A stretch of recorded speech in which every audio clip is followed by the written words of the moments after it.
শহীদদের মামলায়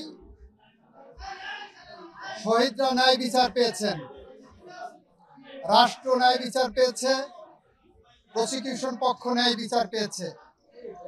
সেই ন্যায় বিচার প্রতিষ্ঠা করতে যে সেই ন্যায় বিচারের মানদণ্ড হলো এই মামলার দুইজন আসামিকে সর্বোচ্চ শাস্তি মৃত্যুদণ্ড দেওয়া হয়েছে।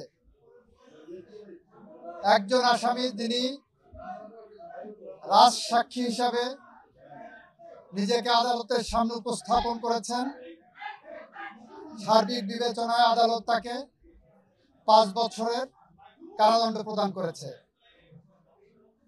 আমরা মনে করি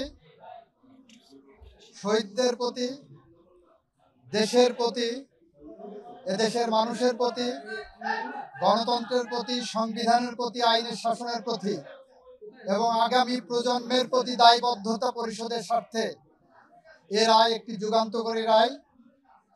এই রায় প্রশান্তি আনবে, এ রায় ভবিষ্যতের জন্য একটি বার্তা, এ রায় বাংলাদেশে ন্যায় বিচার এবং আইনের শাসনের জন্য একটি মাইল ফলক হয়ে থাকবে। 5টা অভিযোগকে 3টা কাউন্টে এনে ওনারা সাজা দিয়েছেন। শেখ হাসিনাকে একটা কাউন্টে সুপিরিয়র কমান্ড রেসপন্সিবিলিটিতে যাবজ্জীবন জেল আনটিল ন্যাচারাল ডেথ দিয়েছেন, আর ডাইরেক্টলি যেটা নির্দেশনা দিয়েছেন সেখানে তাকে ডেথ পেনাল্টি দিয়েছেন। আইনের বিধান মতে যেদিন থেকে গ্রেপ্তার হবেন সেদিন থেকে সাজা কার্যকর হবে। এটা রাষ্ট্র আইনিভাবে যা যা করণীয় সব করবে। এই মামলায় শহীদদের পরিবারকে, আহতদেরকে ক্ষতিপূরণ দেওয়ার জন্য একটা নির্দেশনা আদালত দিয়েছেন। আওয়ামী লীগ নিষিদ্ধের প্রশ্নে এই মামলা বলেছেন, এই আদালত বলেছেন এই মামলার মধ্যে আওয়ামী লীগ নিষিদ্ধের ইস্যু ছিল না বলে ওই বিষয়ে ওনারা কোনো কমেন্ট করেননি।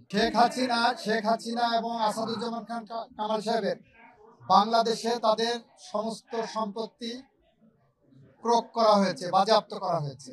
রায় বাস্তবায়ন আইনি পথেই হবে, আইনসঙ্গতভাবে হবে।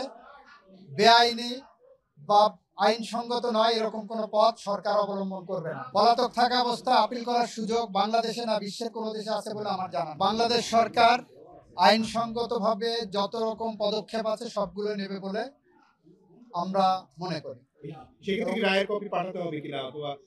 সরকারের হাতে রায়ের কপি যাওয়ার পর সরকার এই রায় কার্যকর করার জন্য কোথায় রায়ের কপি পাঠাবেন, কি পদক্ষেপ নেবেন, সরকার এটা